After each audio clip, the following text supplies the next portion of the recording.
بسم الله الرحمن الرحيم.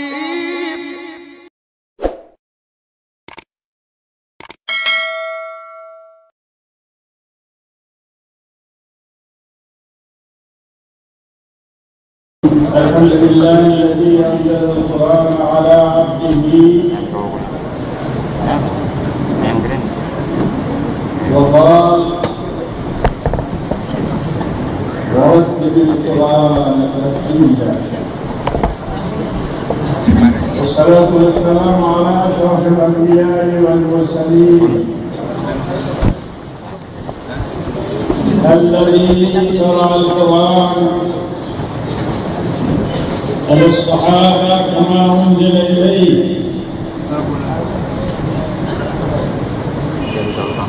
فتلا حق تلاوته وعلى آله وأصحابه وأتباعه وعلماء أمته أجمعين إلى يوم الدين أما بعد. قبل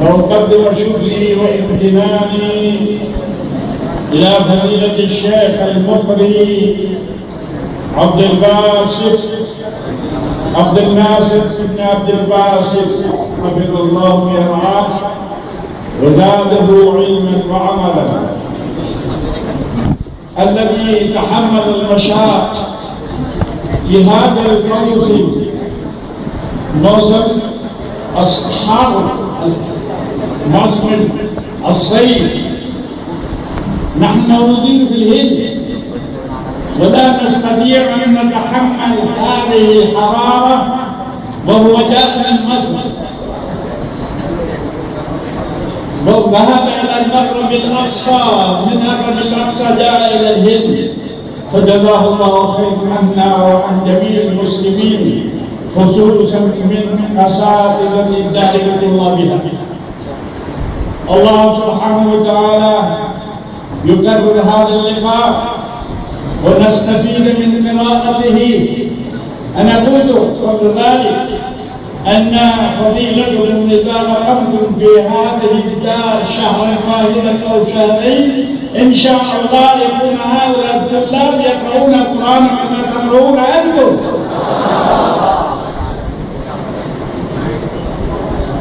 نحن نحب هذا، أن تظلوا من هنا من أسفل تقيموا هنا في هذه الدار ونحن نستفيد منكم. القرآن نزل في الحجاز وقرئ في مصر وقرئ بالهند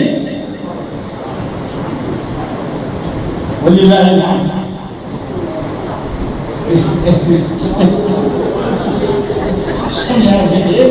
نعم، الله سبحانه وتعالى يجزيكم خيرا، الله يتقبل منكم، الله سبحانه وتعالى يجعلنا وإياكم ممن يحبونه. ثم نتكلم باللغة الأردية بلغة القوم، لأن الله سبحانه وتعالى قال وما أرسلنا من رسول إلا بلسان قومه، فأنا أتكلم مع قومي باللسان الأردو، لأن كثير من الحاضرين لا يفهمون اللغة العربية، فمعذرة إلى الشيخ. الحمد لله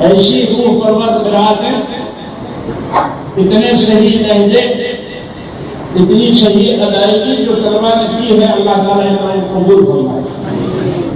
میں دیکھو ہم ہندوستانی ہیں، ہماری زبان گجراتی ہے یا اردو ہے یا ہندی ہے یا کراچی ہے جو طلبہ یہاں ہیں۔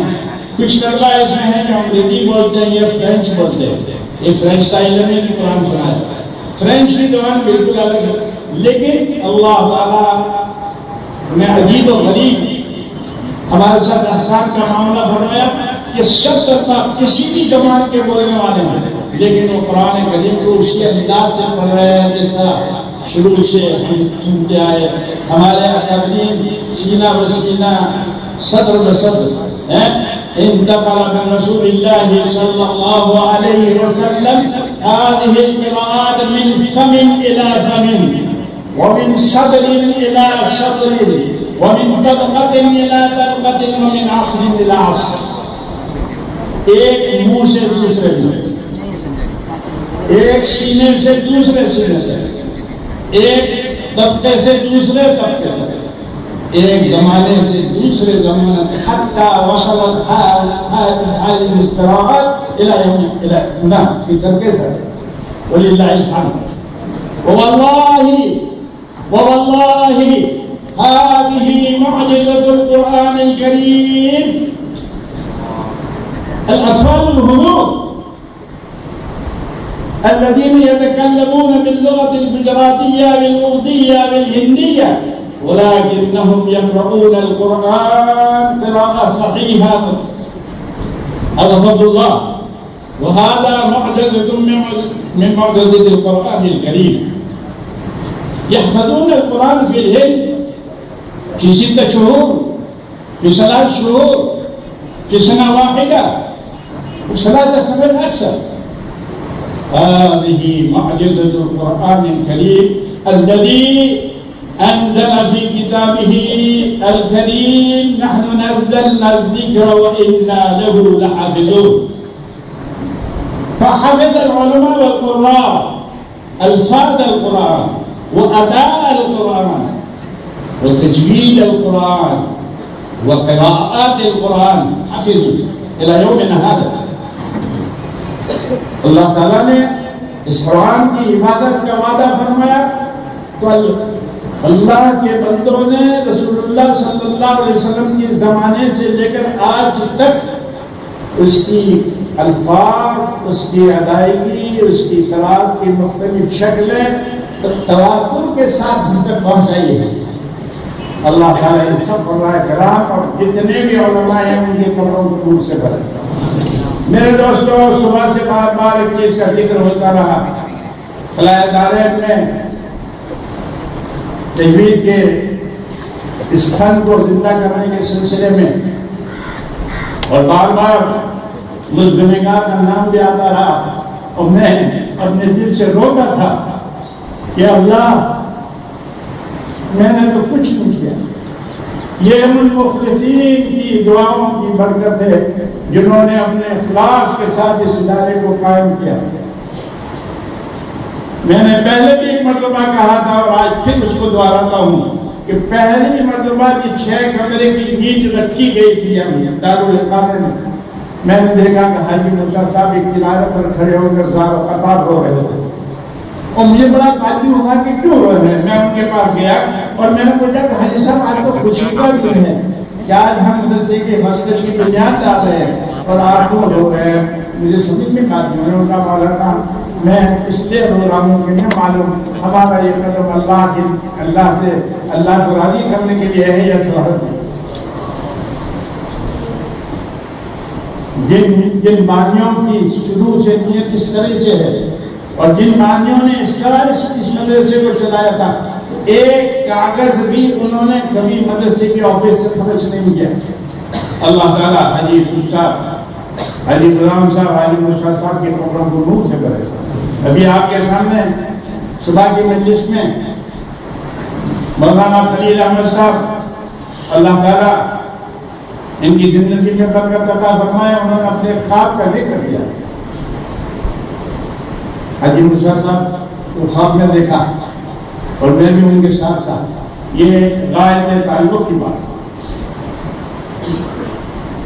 سالہ سال تک ہم ساتھ رہے، مشورے کرتے رہے، اور مجھے ان لوگوں نے تعلیم کے معاملے میں کبھی بھی پابند نہیں کیا۔ اصل مسئلہ یہ ہے، ہم جس استاد کو لانا چاہتے تھے منظور، جس طرح کا نظام مقرر کرنا چاہتے تھے منظور، وہ یہ کہہ رہے تھے کہ ہم تو یہ اینٹ اور سیمنٹ کے آدمی ہیں، ہماری بس یہ بات نہیں ہے، تو جانے تیرا کام ہے۔ اور پورے اخلاص کے ساتھ انہوں نے ہم کو اجازت دی، تو پھر اللہ تعالیٰ نے ہمارے لیے راستے پیدا کر دیے کہ اللہ تعالیٰ نے ایسے مدرسین ہم کو عطا فرمایا۔ قاری محمد عباس صاحب کا خاتون، قاری محمد صادق صاحب، یہ اولین لوگ ہیں جنہوں نے شروع کیا۔ قاری محمد رمضان صاحب بھی یہاں میوات، انہوں نے بڑی محنت کی تھی شروع میں، اس کے بعد پھر تشریف لائے قاری صاحب۔ اور مجھے یاد ہے وہ منظر کہ میں جو علی گڑھ یونیورسٹی میں گیا اور قاری نیاز محمد صاحب سے میں نے یہ کہا کہ قاری صاحب میں اس سفر میں اس لیے آیا ہوں کہ میں ایک ایسے قاری کی تلاش میں ہوں جو سبا اور اشرا کی پڑھا سکے، کیونکہ یہ فن ہمارے یہاں بالکل ختم ہو رہا ہے۔ تو مجھے یاد ہے کہ قاری صاحب ایک لاغر سکون کے ساتھ بیٹھے ہوئے تھے، سر سید والی مسجد میں کھڑے ہو گئے اور مجھے سینے سے لگایا، ان کا مولانا اللہ تعالیٰ آپ کو جزائے خیر دے کہ یہ فن ہمارے علاقوں میں سے بھی جا رہا ہے، اس میں آپ شرکت کر کے یہاں تک آئے۔ دل سے دعا کی، یہ ان دعاؤں کی برکتیں ہیں کہ اللہ نے ہمیں ایسے آگے میسر کیے۔ اور پھر ہمارے طلبہ جو قاری صاحب کے پاس سے نکلے، ہمارے قاری محمد صدیق، اللہ تعالیٰ ان کے عمر میں برکت عطا فرمائے، انہوں نے قربانی کی ہے، ان کے لیے راحت بڑی گنجائش تھی۔ خود میرے پاس آئے لوگ اور کہا کہ آپ قاری صاحب کو اجازت دے دیجیے، ہم ان کو ساؤتھ افریقہ لے جائیں۔ انگلینڈ والے بار بار تقاضا کرتے تھے کہ قاری صاحب یہاں چلے آئیے۔ میں نے قاری صاحب سے کہا کہ حضرت ساؤتھ افریقہ میں اور انگلینڈ میں آپ کو پیسے یقیناً زیادہ مل جائیں گے، لیکن یہ طلبہ کا گروپ آپ کو ساؤتھ افریقہ میں ملے گا، نہیں انگلینڈ میں ملے گا۔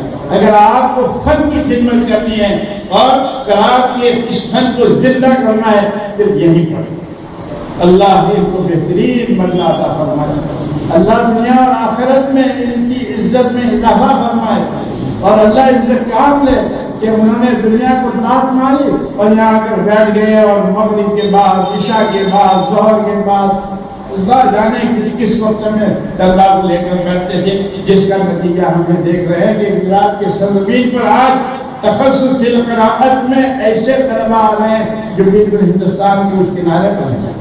40 بچے، 45 بچے تخصص فی القراءات کے اندر، هذا شيء عجيب۔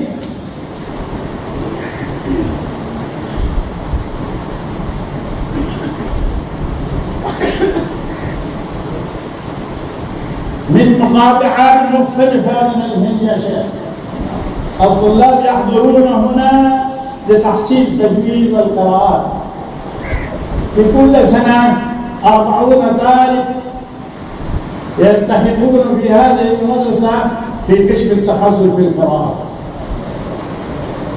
الله يتقبل، هذا فضل الله سبحانه وتعالى وجهود هذه القراء الذين يدرسون هنا في هذه المدرسة بكل إخلاص، بكل إخلاص وإخلاص۔ میں نے حضرت مولانا علی میاں صاحب رحمۃ اللہ علیہ سے بار بار ایک جملہ سنا، بار بار حضرت ایک بات فرماتے تھے کہ جو کام بھی اخلاص سے شروع ہوتا ہے اللہ تعالیٰ اس میں ضرور برکت عطا فرماتا ہے۔ یہ حضرت فرماتے تھے جو کام بھی اخلاص نیت سے شروع ہوتا ہے اللہ رب العزت، ہمیں کوئی فخر نہیں، فخر کا مقام نہیں ہے، ولا فخر ولكن شکر۔ نحن نشكر الله سبحانه وتعالى على ما أنعم علينا من هذه العلوم، القراءات والعلوم العربية القسم ولله الحمد۔ شروع سے ہم نے دو چیزوں کی طرف دھیان دیا، ایک عربی زبان کو صحیح انداز سے سکھانا، بولنا، اس کی طرف زیادہ محنت کی ہے۔ خصوصاً اللغة العربية لها أهمية كبرى ولهذا كنا نجتهد أن طلابنا يجتهدون في تحصيل هذه اللغة الكريمة، لغة القرآن الكريم، لغة العصر، لغة تنطق من الخليج إلى المحيط. اللغة العربية تنطق من الخليج إلى المحيط، محيط أطلسي.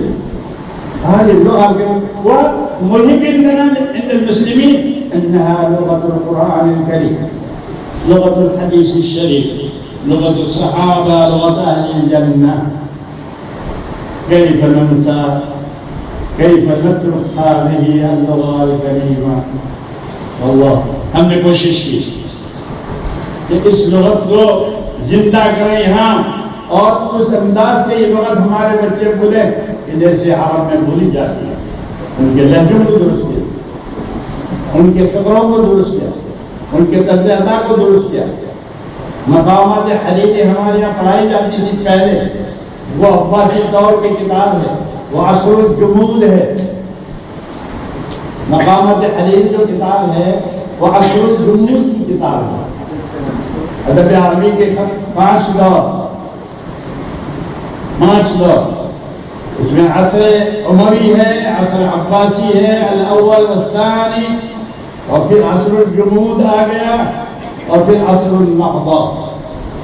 مصر میں محمد علی پاشا جب آئے، انہوں نے مصر کے علماء کو بھیجا باہر یورپ میں. ان لوگوں نے دیکھا تو یہاں کی زبان تو بڑی سلیس ہے.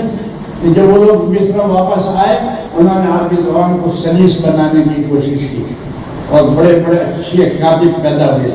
ہم چاہتے ہیں کہ ہمارے بچے اس چیز کو دیکھیں. دوسری محنت ہماری یہ تجوید و قرات پر ہوگا. تیسری محنت ہم نے ساتھ شروع کی فقہ کے بعد. اللہ تعالیٰ مزید شعبوں میں بھی ترقی عطا فرمائے. ہم چاہتے ہیں کہ سارے شعبے زندہ ہوں، ہم ممتاز اپنے طلباء کو بنائیں، موجودہ دور کے حالات سے یہ واقف ہوں.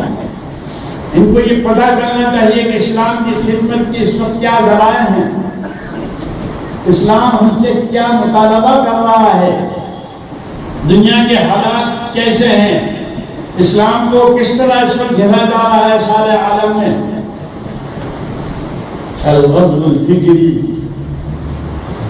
غزو الفکری کو سمجھنا ضروری ہے کہ کس طریقے سے یورپ اور امریکہ اور برطانیہ اور جرمنی کیسے مضامین شائع کر کے اسلام اور مسلمانوں کو کس طرح کا اس کو پیش کرتے ہیں ٹیلی ویژن میں. ہمیں اس کو سمجھنے کی ضرورت ہے. ہمیں ایک ہی پہلو پر زور نہیں دینا. میں نے پہلے ایک مرتبہ انجمن کے جلسے میں کہا تھا کہ آپ النہایہ پڑھ لیجیے علامہ غزالی کی.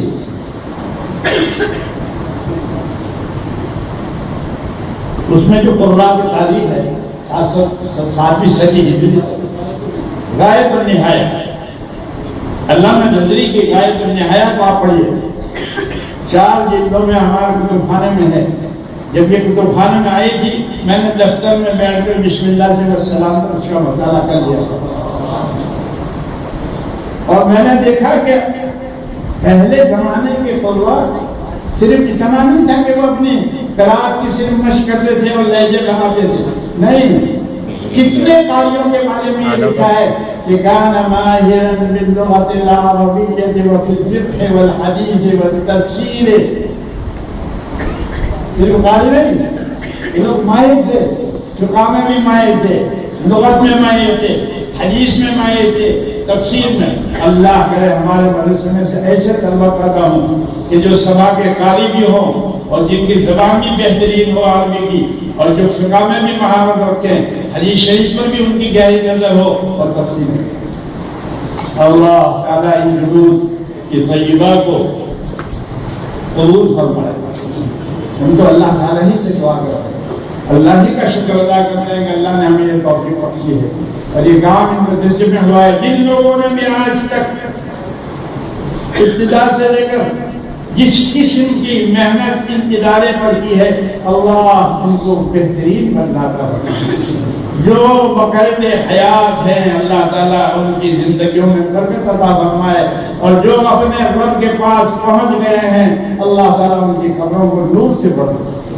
یہ بچے جو تلاوت کر رہے ہیں، یہ جو حفظ کر رہے ہیں، جو حدیث پڑھ رہے ہیں، ان کا ثواب اللہ تعالیٰ ان کے قبروں میں یقیناً پہنچائیں گے اور وہ خوش خرم ہوں گے۔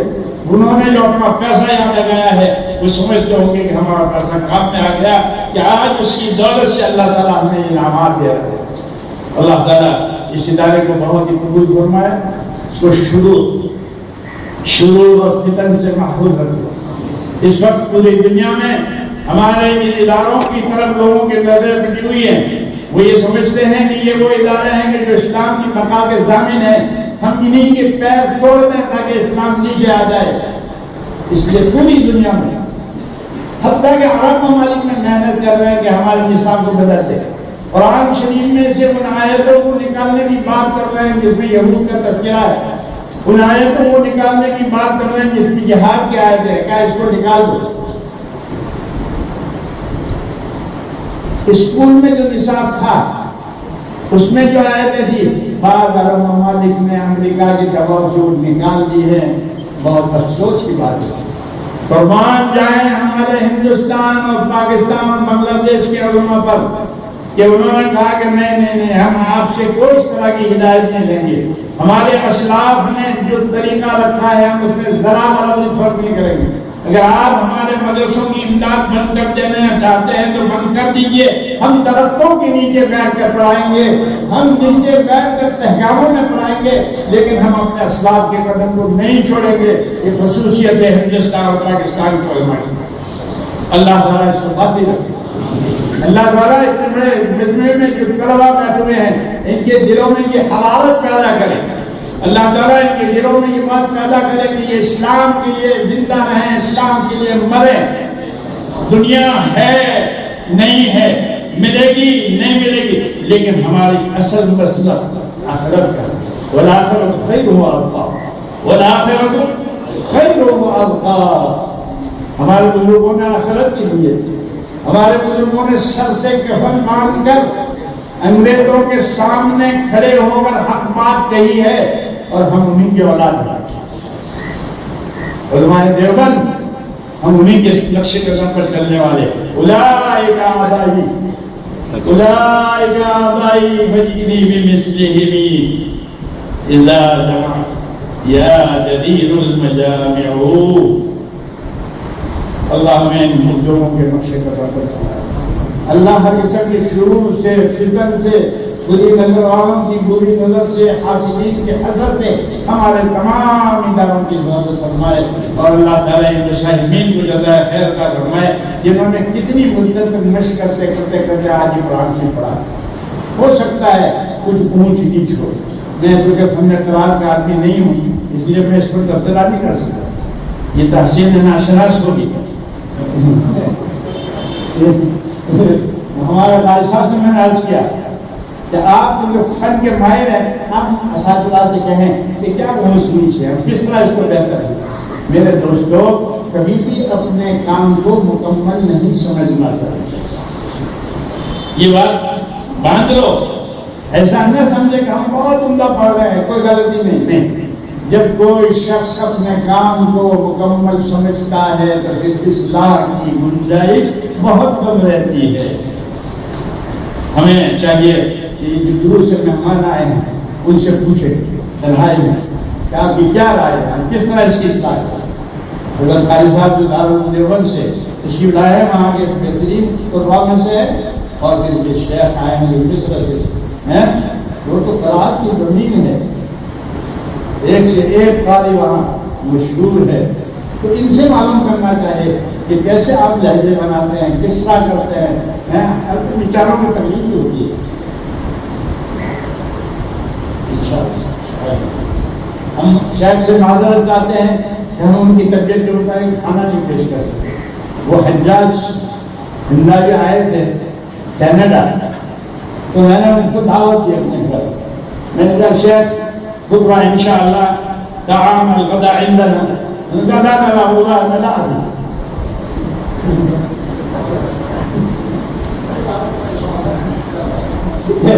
لا هو النبي قال لا.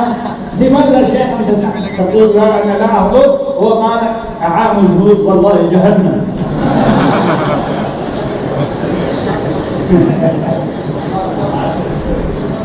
فأنا قلت له لا تأكل معي، تشرب شاي وتأكل مساكين فقط، ونقول أهلا وسهلا نحضر.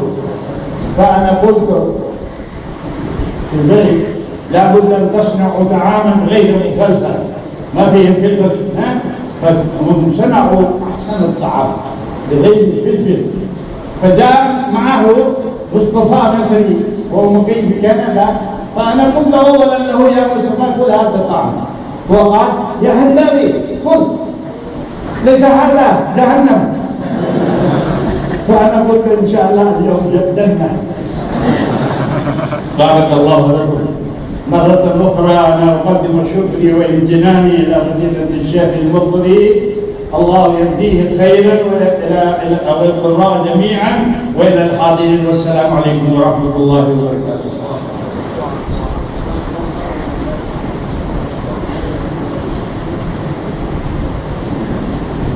الله يجزيك خيرا. doa mukhtasar doa min doa mencari. اللهم صل على سيدنا محمد وعلى ال سيدنا محمد كما تحب وترضى وعدد ما تحب وترضى. اللهم صل على محمد وعلى ال محمد كما صليت على ابراهيم وعلى ال ابراهيم انك حميد مجيد. اللهم بارك على محمد وعلى ال محمد كما باركت على ابراهيم وعلى ال ابراهيم انك حميد مجيد. اللهم ربنا ظلمنا انفسنا وان لم تغفر لنا وترحمنا لنكونن من الخاسرين. ربنا آتنا في الدنيا حسنه وفي الاخره حسنه وقنا عذاب النار. اللهم انا نسالك رضاك والجنه ونعوذ بك من سخطك وغضبك والنار. اللهم اغفر لنا ذنوبنا اسرافنا في امرنا وثبت أقدامنا وانصرنا على القوم الكافرين. اللهم ثبتنا على الإيمان، اللهم ثبتنا على الإسلام، اللهم ثبتنا على الإيمان وثبتنا على الإسلام. اللهم وفقنا لما تحب وترضى واجعل آخرتنا خيرا من الأولى. اللهم اغفر لنا ولإخواننا الذين سبقونا بالإيمان ولا تجعل في قلوبنا غلا للذين آمنوا ربنا إنك رؤوف رحيم. اللهم إنا نسألك علما نافعا ورزقا واسعا وشفاء من كل داء. اللهم إنا نسألك علما مقرونا بالعمل. اللهم إنا نسألك علما مقرونا بالعمل. اللهم اغفر لنا ولإخواننا ولأساتذتنا ولأحبابنا ولمن له حق علينا برحمتك وفضلك يا أرحم الراحمين. اللهم ربنا تقبل منا إنك أنت السميع العليم وتب علينا إنك أنت التواب الرحيم. وصلى الله تعالى على خير خلقه سيدنا محمد وعلى آله وأصحابه أجمعين برحمتك يا أرحم الراحمين.